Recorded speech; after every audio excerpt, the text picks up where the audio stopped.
speaking on Mifeact, that is low dose mifepristone. Ma'am, please. Good afternoon, friends. New Year 2019 has stepped in through our doors. Before doing anything new, let us invoke the blessings of Lord Ganesh by reciting his shloka and seeking his blessings. Vakratunda Mahakaya, Suri Koti Samaprabha, Nirvegnam Kuru Me Dev, Sarvakareshu Sarvada.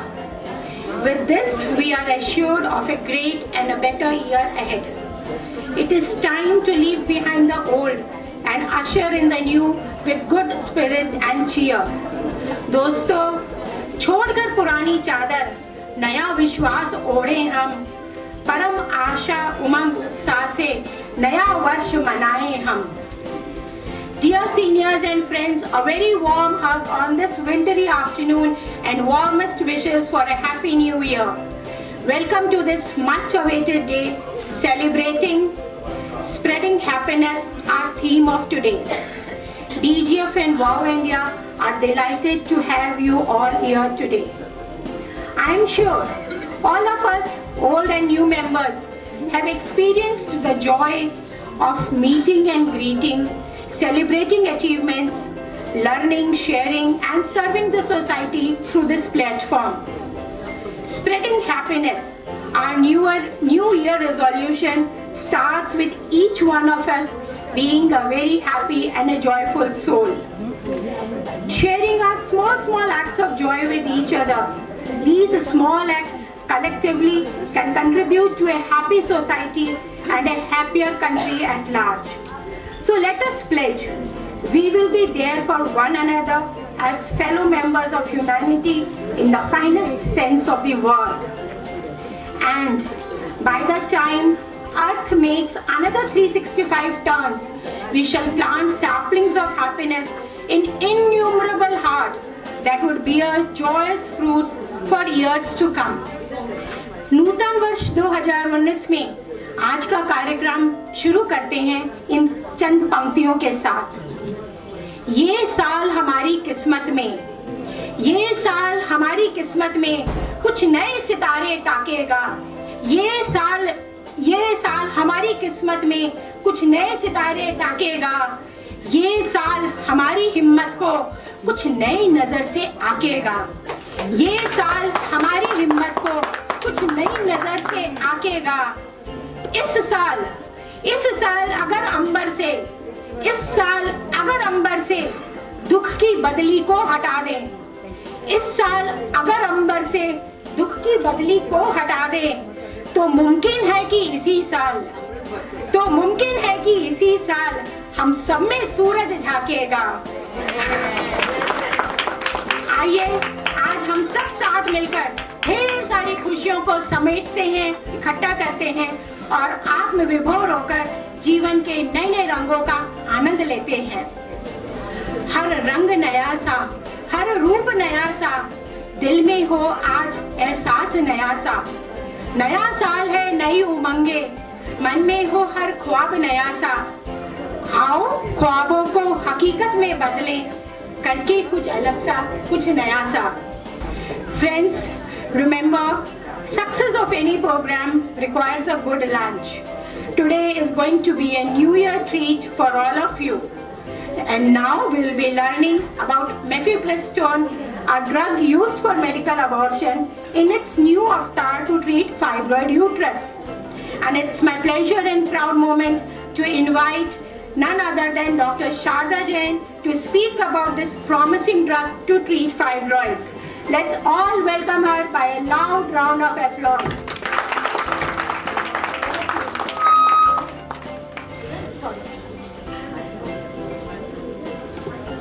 This talk earns the lunch for 150 people. I'm sure something new will be there for everybody. This drug is a promising drug in medical treatment of fibroid uterus. In 2005, this particular picture caught the attention of gynecologists, and elephant in the room for a fibroid uterus. Naturally, when this big size animal is in the room, the animal is uncomfortable. And when the animal is uncomfortable, it becomes a troublemaker. So this is all the story of the troublemaker. 80% of the women by the age 50 years will have fibroids. As for the symptoms are concerned, to this August gathering, I don't need to tell that the location is much, much more important than the size and the number of fibroids. We all know that it runs in the family. We also know that the main cause is hormonal imbalance, mainly the estrogen, and now people are talking about progestogens. And lately, environmental factors are also supposed to play some role as far as genesis of fibrosis is concerned, like obesity and early menarche. But the literature is flooded now that the progesterone plays a vital role in promoting uterine fibroid growth. It increases the size of the fibroids. Now, as for the treatment is concerned, it's largely surgical. But the quest to do away with the surgery, the medical treatment is sought for. This summarizes both the medical and the surgical treatment. As for the surgical treatment is concerned, we all know about the myomectomy and hysterectomy, both open and by laparoscopic route. We also know certain modalities like uterine artery embolization and a magnetic resonance guided ultrasound surgery for this. As far as the medical treatment is concerned, NSAIDs, tranexamic acid and OCP, they only take care of the symptomatic treatment of fibroids. As far as the OCP is concerned, you must know that over a period of time they increase the size of the fibroids. As far as GnRH agonists are concerned, we all know about it that it is very effective, but it definitely decreases bone mineral density, and there are symptoms related to hypoestrogenism caused by this particular drug. Ulipristal acetate has been very, very promising drug, but the safety of this particular drug has been a big question very lately. As far as the guidelines are concerned about the fibroids, the NICE guidelines say that in case of the size of the fibroids more than 3 centimeters, and you are not going to do immediate surgical treatment for this particular patient, then you can use ulipristal maximum of 20 months in 4 cycles. How it acts? It acts by anti-progesterone action, and this came with big fanfare in European countries. It was launched in 2011, and by its merits, it became US FDA approved by 2014. Because of the pharmacokinetics,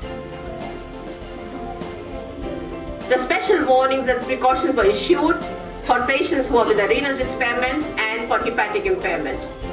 But the blow came to this particular drug in 2018 August, when European Union found that 8 cases have been there of a severe liver damage, so much so that they require all liver transplants. At that time, the guidelines were issued that this drug is not to be used unless the person is very, very bad surgical risk, and they're also with a very limited few months, and then also the patient should be given a full guidance about it, that you are taking a drug for this particular purpose. So when one chapter closes or one door closes, the another door opens.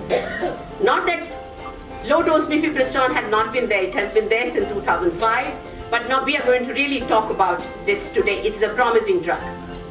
Again, it acts as an anti-progesterone action to stop the fibroid growth. It decreases the size of fibroids. It stops bleeding because it has effect on end arteries. It induces an ovulation, and over a period of time there is amenorrhea.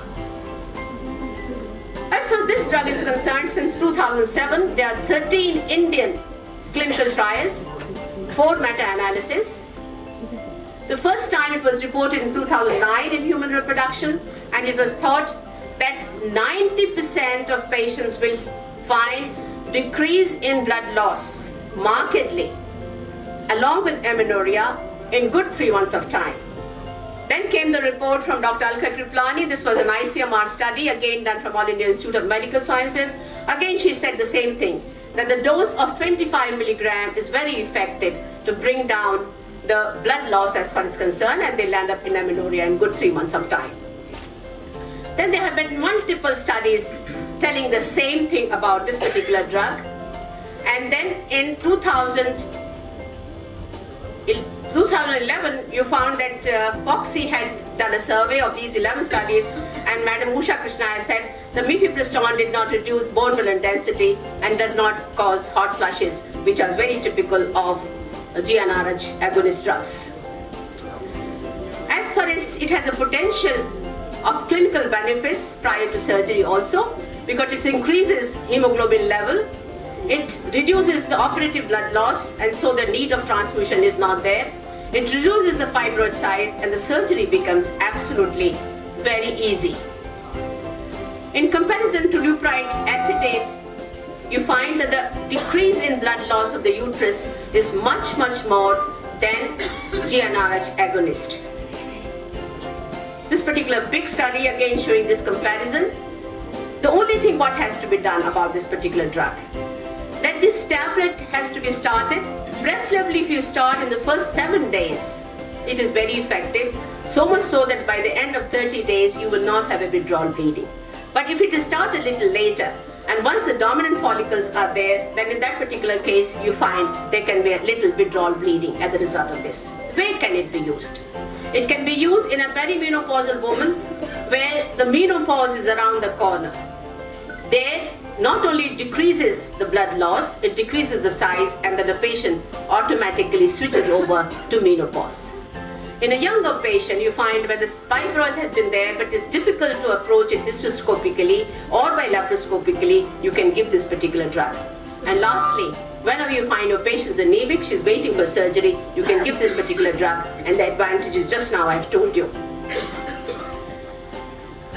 This thing is to be remembered. The drug houses emphasize lots about it, that it should be started in the first week, but I have used, and it can be started at any phase of the cycle. As far as its effect on the endometrium is concerned, you find in 70% patients, the effect is direct on the endometrium, but it is reversible in good just 2 months of time. Sharing the experience in 53 cases at Life Care Center, where you find 6 out of 53 had been a Life Care staff only, I can say this particular drug has a promise. This drug acts faster, and acts better. Thank you very much. With these words, sharp at 2:30 now, we start our function.